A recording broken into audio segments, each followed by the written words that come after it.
Welcome to 30 and Nerdy. This is a special short because we had a little snafu with our audio recording. We decided we wanted to play with the voice modulators on the soundboard and thought we turned them off.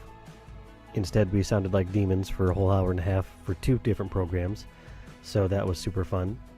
So we are just doing this from my basement, so if you hear some odd creaking, that would be my old desk that I need to secure more properly, but have yet to do that. So one of the things that we talked about in that first podcast was things that we talk about, or things that we're nerdy for, but we don't really talk about that often, at least not on the podcast, and things that we're passionate about. And so I just wanted to talk to you a little bit about what I talked about in that program, which will be coming later. So you'll kind of find out more, or maybe less, I guess. But what I wanted to talk about is Warhammer 40k. That is a game that has been around since the 1980s, in some form or variance since then. And it has been a wonderful part of my life. I haven't played it in several years, but I'm starting to get back into it. And the thing that brought me back into the fold, you could say, is that I love just kind of sitting and watching YouTube, and after finishing Far Cry 5, I've kind of enjoyed the downtime of not feeling the need to play a game. And so I have not really played a game. All I do is just read books instead of opting to play a game that has my attention at that time, and watch YouTube videos, whether they be political commentary, from Bill Maher or Joe Rogan, or some of the more right-leaning side of the things. Those guys are left-leaning, but then some other people I try and balance out. But I also enjoy just watching lore videos, and somehow there was a video of different Space Marines, or it said, why is Warhammer 40k always the winner? Or who would win this, Star Wars or the Warhammer 40k universe? Let me tell you why it's the Warhammer 40k universe. And so I watched it, and it is just really true. And there's lots of great lore videos and people who put them together to kind of piece together, because the lore is spread out over hundreds of books, be it either the codex that you get for your specific army, or just in the kind of fluff books by like Dan Abnett and different authors. The Horus Heresies, which I think have 29 books, 21, 29, something in that range, but lots of books talking about the 31st century instead of the 41st century, where we find ourselves when we play the actual game. But there are several, like 40k Theories is a good one. I don't enjoy all of his videos, but they're a good place to go.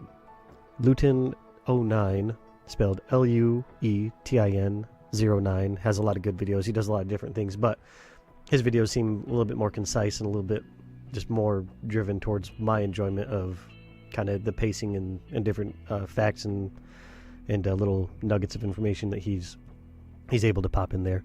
So I enjoy his videos a lot. Talks about either specific things like the Necrons or Tau or Orcs, and I just enjoy everything and anything about 40k. I love the tabletop version. I love many of the video games. I'm not really a huge fan of the Dawn of War 2. I love Dawn of War 1 and I think it comes with 4 different DLCs, which you can get for $37 and like 99 cents right now for the package, or 50 some odd dollars if we buy them all individually. And I think they're a lot of fun. The third one I have not played yet. I would like to. I'm hoping it's not, because they changed a lot of things and made it seem a lot less hands-offy, I guess, for an RTS in Dawn of War 2, and maybe I just didn't play it enough to really get into it. But number one, absolutely loved playing it with my friends, loved playing it online and getting my butt kicked by people.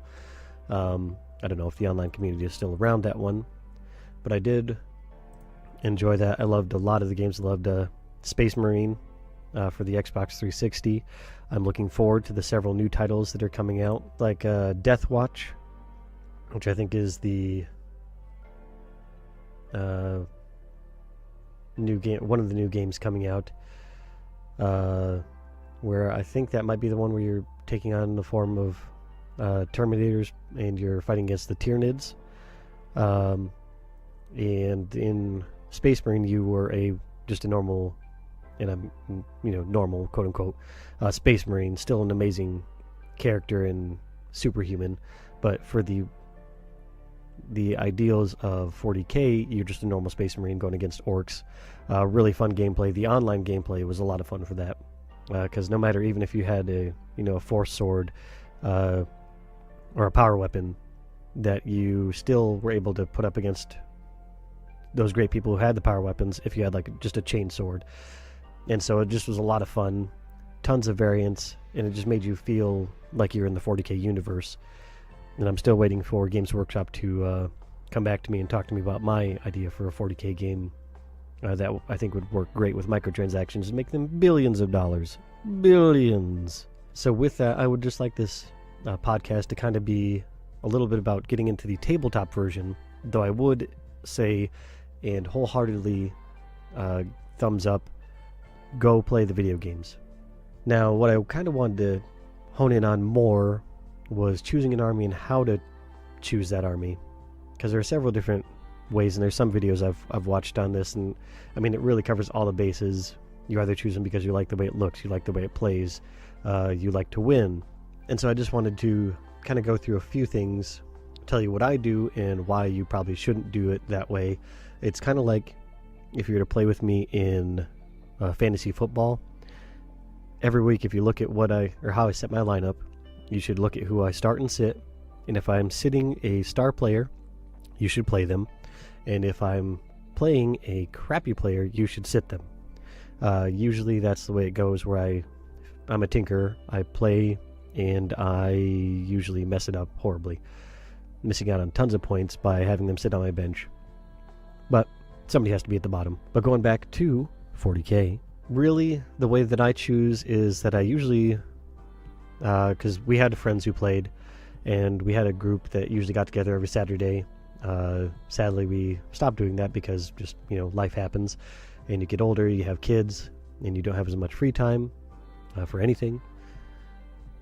And so I initially chose my army because I tend towards the more evil side of things. So if I play D&D, I go for a more rogue character, although I do and I don't, because I feel like I'm not a bad person, so I still want to help the group, but at the same time I enjoy the freedom that being evil gives you, whereas it always seems like if you're a good person, you're kind of stuck in this cookie cutter role of being the go-to guy, the savior of the group. And so I kind of do that with 40k. Now you think maybe I'd pick Dark Eldar, which I do enjoy, and I usually tend to pick based on how the models look. And I know that's a really stupid way to play, but I picked Abaddon. I just thought because looking through all my friends' codexes, Kodai, however you're supposed to say it, plural. But I would look through and I would kind of see the pictures of the armies painted, and I just enjoyed the variants that Chaos Space Marines were. They weren't very good back then. That was probably 2 or 3 iterations ago. But I just enjoyed the vehicles. I love the Defiler. I love the way that the Dreadnoughts had the tentacle, even though I never wanted to use the tentacle because I always wanted the las cannons and the heavy bolter and all that kind of stuff. And the good thing is that even if I pick Space Marines, they're not really good. They just do things kind of for the greater good, but at the same time they blow up whole entire worlds because it would be better for them to kill everybody than to allow even one bad person, i.e. Chaos or orcs or whatever may be the bad army that they're fighting, to survive. So they're not really good, but they're the good guys-ish. So that's how I usually started to pick my armies, is I started out with Chaos Space Marines. Loved Abaddon. Was a beast of a model. Really fun. And I base painted all mine to matte black. And slowly, painted a lot of my army. Then I got rid of that army because I was like, well, I'm not really winning, and I want to be competitive. And also the problem I had was that Abaddon has that wonderful demon sword, where, and I can't remember the exact rules, but it's something like if you roll a 1 or something like that, you wound yourself instead, and I would do that quite often. It wasn't really... Sometimes when you play somebody, you know, okay, they roll great, they do great at tactics, and so we see Abaddon, he is a beast, we need to take him down, and I would... nobody would do that. They'd be, nope, David's playing, and we don't need to worry about Abaddon, because he's going to kill himself. And that was 9 times out of 10 true. I would get one game where I would just be rolling the socks off those dice, and would just wreck face. And then the other 9 times was status quo, where I would kill Abaddon, I would mishap, I would do all this fun stuff. I would have all my, you know, I'd be rapid firing, having double shots, and would connect on less than half of them, which is really bad. And then I'd buy new dice, and it would happen again. I'd have one good game with the dice and be like, yeah, this is finally it. We're good. And then I would continue to, true to form, be piss poor. But that's how I picked my armies. I had my Khorne Berserkers, were really fun. But then I switched to the Blood Angels, which is probably my favorite army. Though in this time when I'm coming back to 40k, I'm looking at Chaos again. It's kind of caught my eye, especially because of a special model, Magnus the Red. And he just is, I mean, he's a $130 model, so it is ridiculously expensive. But the guy looks amazing. And I also enjoyed Zinch as one of the Chaos Gods. Khorne is my favorite. But I love this model so much that I want to build an army around him. So that'll be a lot of Thousand Suns and mix in some other stuff. Some Terminator Cater, I think, with the Terminator Sorcerer at its head. And I'll probably get Abaddon again because, well, why not? I haven't learned from my past and I'm not going to now. But that is usually how I end up picking my army, is that I find one focal point and I love it. I love the lore that goes along with it. I also enjoy that Abaddon is not really tied to any chaos god, as many of the people are. You have Karn the Betrayer, who is tied to, of course, Khorne, and then many other different, like the Bloodthirster, an amazing model, and but he's also once again tied to Karn, or to Khorne. And then many different models. The Plague models are really amazing. Gross, but amazing. But I always tend to find myself going towards the cleaner side. I don't know. I like to be kind of in the warp, but I don't want to be totally tainted by it. So then I went to the Blood Angels, and I played a lot better with them, mostly because Mephiston could not be killed outright. And he is a tank with that beautiful Force sword of his, and that his initiative or his spellcasting ability is very well, so you don't miss up that often unless you have some other variables that make you roll 3d6. Then I usually roll 3 6s. It's the only time. Not when I want to penetrate, not when I want to destroy something, not when I want to hit something. Only when I need to mishap. So I chose that. Had a lot of great things in the Blood Angel army. I'm still waiting for the new codex to come out with the 8th edition. I think in the new Space Marines codex, they have a little blurb if you want to, choose your space or your Blood Angels. But that is one way you can choose your armies, just based on the looks. Usually, that also should entail that, because if you enjoy the way it looks, you should enjoy the way it looks. If you choose it that way, then I think you will have more fun, just because it tends to lend itself towards it. This is your army, you picked it, you painted it, and it is yours. There's other people who I think right now the Tau tends to be the top of the tournament boards. And even back, and this is the one thing, the caveat I have with picking those armies that tend to wreck face at the tournaments. A lot of these people have been playing for a long time. And even in our group, we had several Tau players that could just demolish you. A, because they rolled really well, but they also knew how to play their army.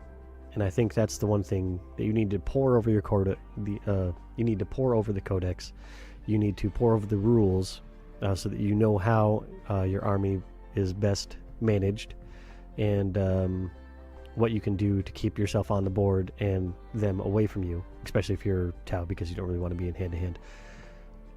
And I'm assuming that's still the case, because they are probably a shoot-heavy army. And that is the other way to choose an army, is kind of based on, do you want to be up and close and personal? Do you want to move fast? Do you want to stand back and just pick people off from the other side of the board and just watch them whittle away as they try and make their way across the whole entire whatever size board that you're playing on? I tend to be a little bit of a mix of both. I enjoy some shooty, but I also really enjoy wrecking face in hand-to-hand combat. And nothing makes you happier than when you cut down a whole entire squad and you're just standing around the battlefield looking for what's next. And the other way kind of goes along with how they look, but which would be the most fun to paint. And surprisingly, I was not really into painting the models in the beginning, but that's really what's drawn me back, is not so much that I'll get to play as much, because I still have a few friends who play, and I'm looking to actually play some games, but what I'm really looking forward to is just building an army and painting it, and having it look just the way that I want it to look. And there will be trial and error. You'll get better as you go. Plenty of YouTube videos that weren't around back when I first started to help you learn better techniques, which colors you should and shouldn't use. And really, at the end of the day, I'm hoping that I can get my kids into it so that they will enjoy it and have something fun to do with dear old dad. So if my daughter wants to have a pink powder puff Chaos Space Marine army, then by golly, we're going to do it. But I kind of wanted to go through just a few of the armies. Oh, and I guess, sorry, I'm also skipping over. There's also the play style. So once again, we're going along with kind of that speed, how you want to play your army. Do you want to pick them off across the board? But also, you have to think in terms of how many models are you going to have to carry. The nice thing about Space Marines is that, at least back in the day when you had point-based instead of power level, that you could primarily really only bring about 4 or 5 different groups of Space Marines and headquarters units. And I was awful at this because I always invested heavily in our usually 2,000 points, and then once we figured out that it took 6 hours to play a match with about 8 people, and that's probably moving quite quickly for us, we'd go down to 1,000 points or 1,500, which really crimped my style of blowing all my points, or good quarter to half of my points in headquarters units. Now, you may be doing a facepalm right now because that's not really a smart way to play. But you play the way that you want to play. You do you. And enjoy it and have fun. Because I did. I always enjoyed having Abaddon and having him be up there and killing himself. But I had fun. And that's the most important part. But I had a couple of friends who have Tyranid army and Orc army. And those have hundreds of models. And so you have to choose if you want to have the horde that's going to be really hard to take down because there's just so many, target rich environment, and which ones to choose. And you just have to make that choice of how you want to play, what's going to be the most fun for you. The nice thing is that even if you don't like it, you can always pop them on eBay or Craigslist or Facebook Marketplace and try and recoup some of your money to invest in an army that you would like. Or a good thing to do would be to go to your local game shop, whatever it is, and kind of talk to the people, because they would be very helpful in pointing you towards the right army to pick and take. They also have all your wonderful painting supplies, and I would say I wouldn't bother with the brushes and all that kind of stuff. I'd go to a local hobby shop or Michael's and pick up some paints or paint brushes there. I do like the paints from Citadel. I think they work really well on the plastic and the metal models. One really nice thing, instead of having to use just Gorilla Glue or some other form of super glue, is that there's stuff called Zip Kicker, I believe. And so the really nice thing is you spray it on the whatever, like the body, if you're putting on arms, we'll say, and they're just not sticking, and it takes forever sometimes to get those things to stick and hold, and then you're gluing and gluing and gluing, and all of a sudden you have just tons of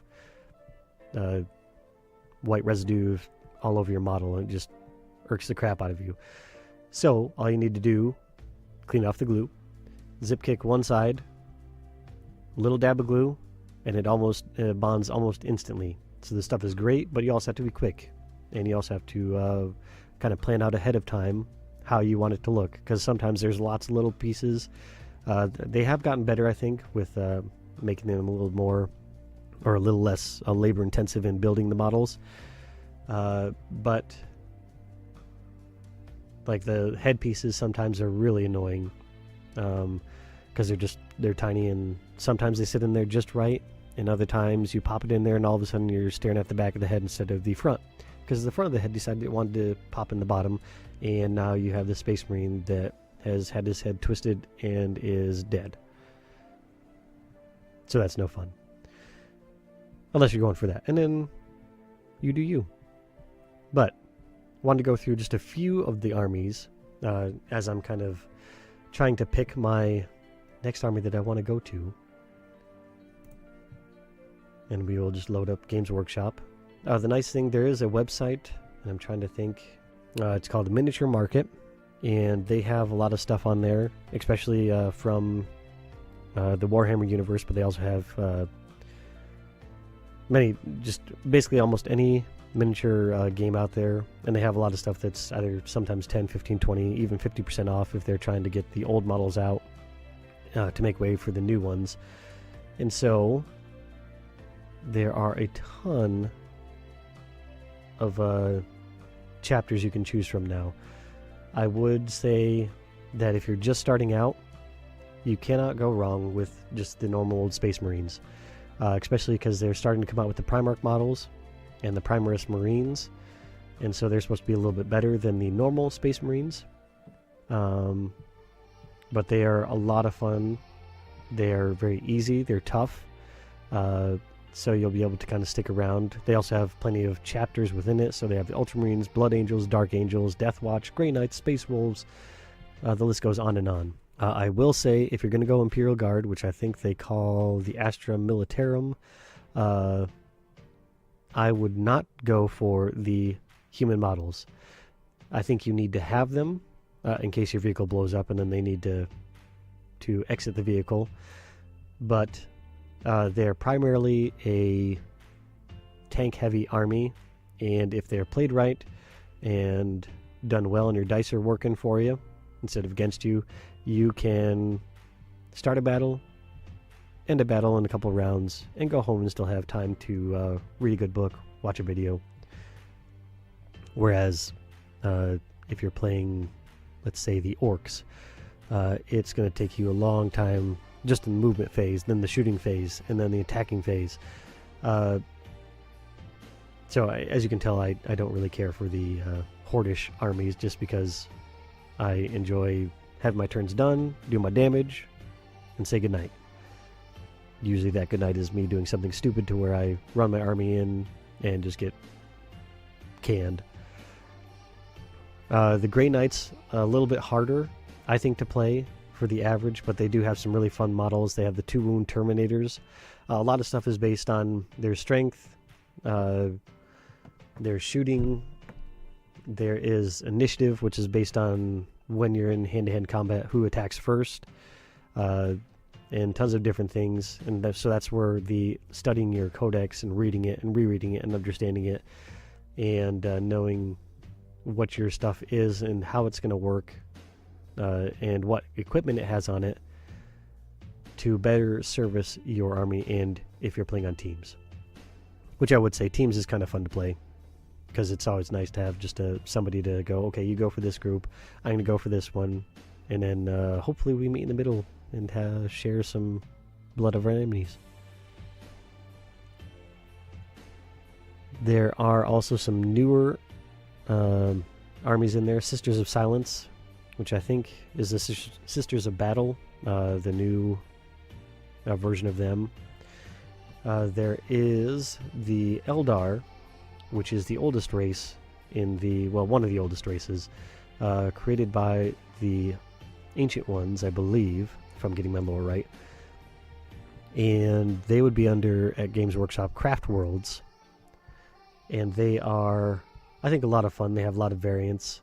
In the whole entire lore, the Imperium of Man, which is the Space Marines, and the Imperial Guard cover much of the Milky Way galaxy, where this kind of takes place in the 41st century. And so the Eldar rose to power and then succumbed to the most base desires, whether it was inflicting pain or pleasure.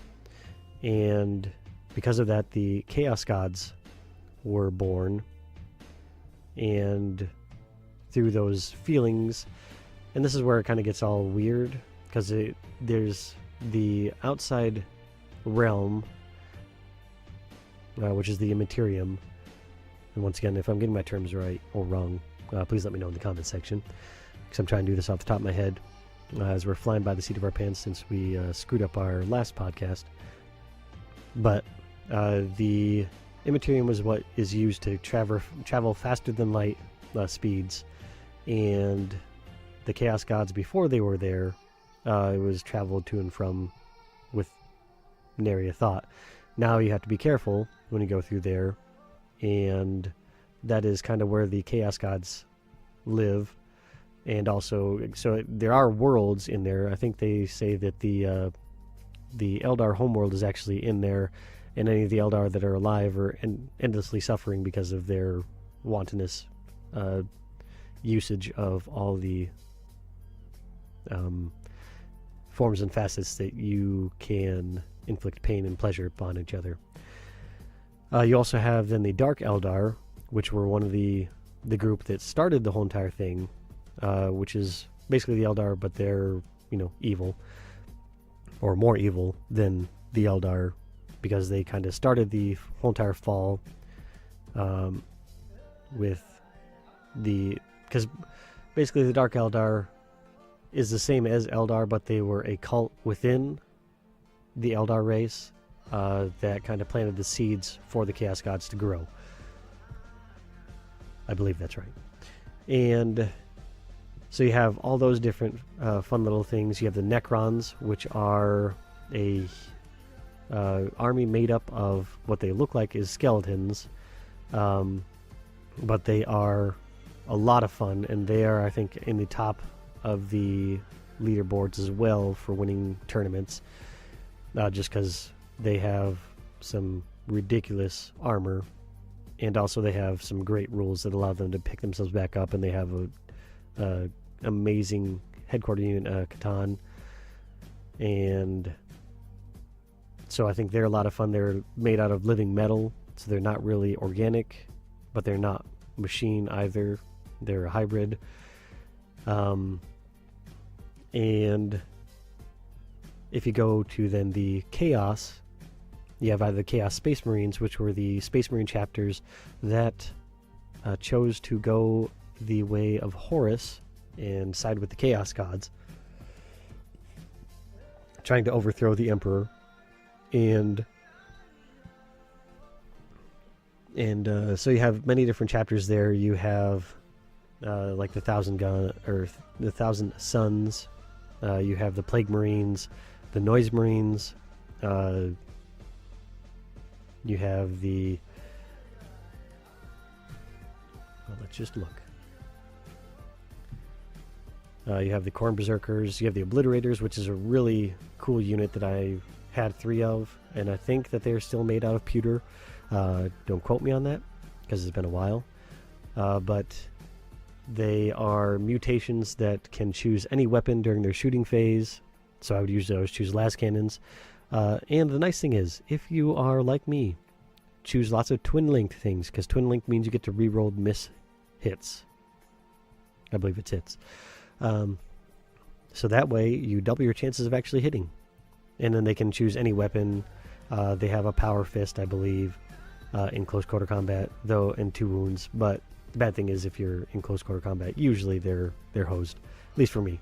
Once again, I played crappy, but I played fun.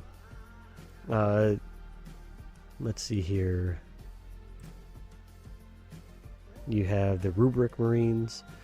The Chaos Terminators are a lot of fun. They have some mutations that you can use as their arms, so they have tentacles instead of a normal arm. There's the Fallen, which is another chapter, kind of like the Dark Angels, but I think they're the chapter of the Dark Angels that went to the dark side. The Possessed, which look wholly like demons, except that they have the power armor of the Space Marines on, and they kind of have mutations growing out all over the place and crazy heads. Some have wings. So there's tons of variants in just the Chaos Space Marines army of what you could choose. And I would say it'd be really fun to really put your research in, once again, because this is not a cheap hobby, but it is a fun hobby once you get it rolling and kind of learn the basics of it, to maybe choose a certain war leader and kind of go down the path of choosing, if you were to choose Karn, who has an amazing chain axe and lots of attacks and special moves that are really cool. And then you go Khorne Berserker heavy. So you want stuff that's going to move fast across the battlefield so you can get into hand-to-hand combat and just wreck face. Or you go Plague Marines, or you go the Noise Marines, because they use weapons that do sonic blasts that basically liquefy their enemies and just blast them into Kingdom Come, into the warp, and then the demons can eat them. Which brings me to the fun part of the Chaos Demons. These are some of the coolest models, I think, and they were the first army that I was going to choose, but I chose Chaos Space Marines because I enjoyed a lot of more shooty stuff. And it tends to be, while you can take, and with the new rules, I think you can take other armies, other war leaders, and other bands and stuff like that,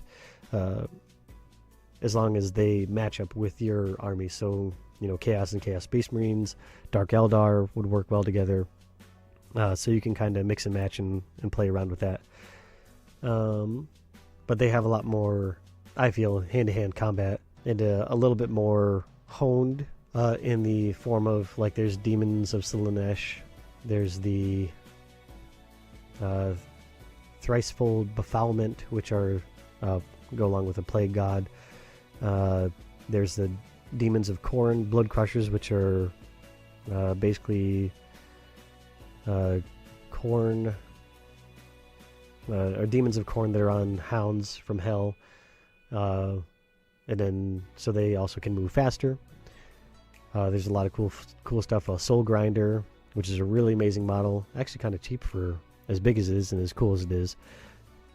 But there are tons of variants, and I know I'm kind of being all over the place in how you should choose your army, but I would just say go to Games Workshop, hit the 40K tab at the very top, and I would just kind of start looking through and seeing what you think looks cool, because, like, once again, that's how I first start and base my army off of it, and then kind of go from there. And they're even now selling, I believe that they're not really called Titans, it doesn't look like, but they are on the page. It is the Imperial Knights, and they are huge models, really expensive, but they look freaking awesome, and looks like a lot of fun to paint and play with. Like the Sign of Mars, there's 3 of them in a pack, and they are $471. So like I said, not a cheap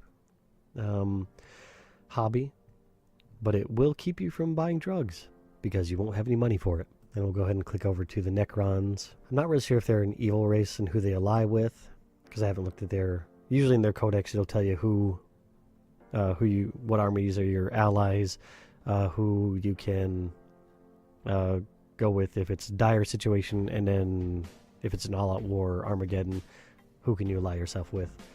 And really that's probably more for tournaments, because you can play with whoever you want to. It's your game. You do you.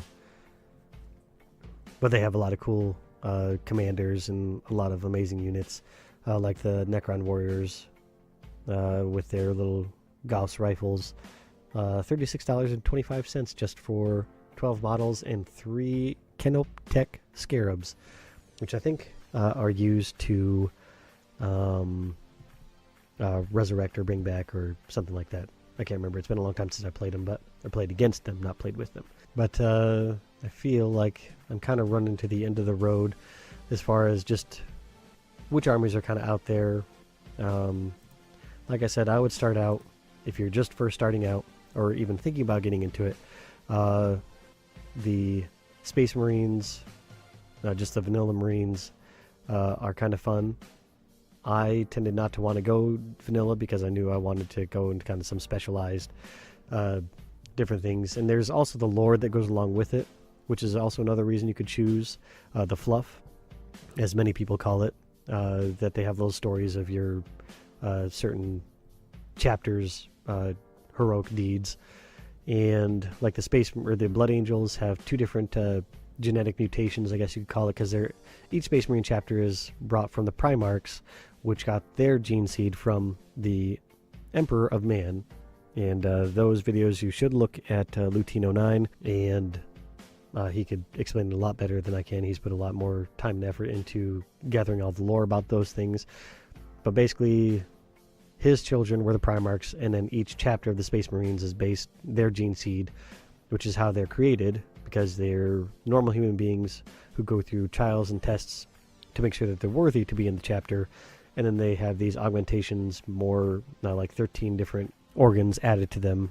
Like they have 2 hearts and better coagulation for their blood, so they basically stop bleeding as soon as they start. And tons of other different things that help them be super soldiers. The super soldiers. And so like the Blood Angels have these 2 things. I think it's the Black Rage and the Red Thirst.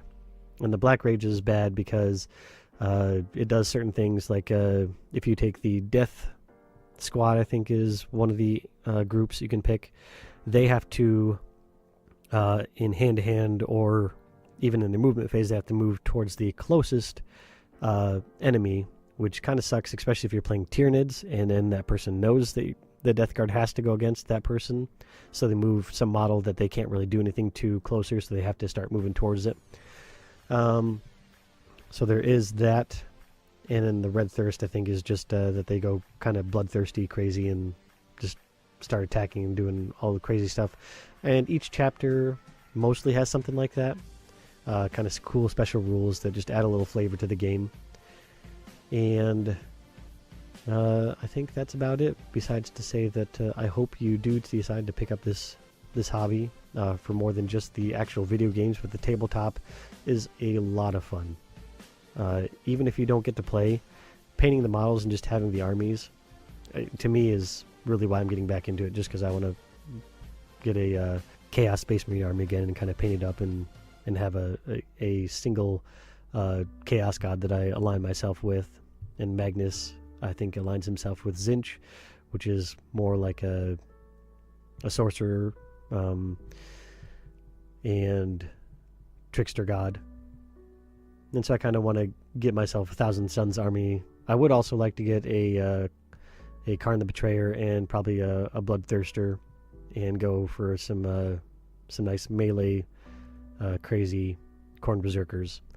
Also, I did want to add the Blood Angels do have some of the coolest models, because you do have one of the Primarchs in there. Before they started releasing the Primarch models, of course, you had Mephiston, who is just a beast by himself.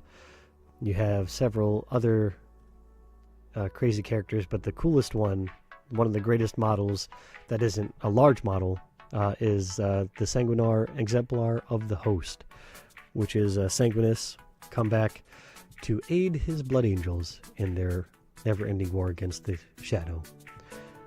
So I hope this has been a rambling, but hopefully fun and informative little look at 40k, and also we will be back at it usual, and hopefully we will come at you with our podcast without the demon voices invading our soundboard and making everything sound horrible, because the first 5 minutes or so we kind of were messing around with it and wanted to be that way, and as I was editing it I was sitting there listening, and the demon voice was not going away, and I clicked 5 minutes later, and 10 minutes, and 20 minutes, and it was through the whole entire hour and a half podcast. So that was hours down the drain for absolutely nothing besides to spend time with Brady and AJ, which was good. But demon voice was not good for an hour and a half. I'm assuming you probably would have wanted to kill us and make the demons come and get us. But this has been David with 30 and Nerdy. I hope you have a wonderful night, and for the Emperor.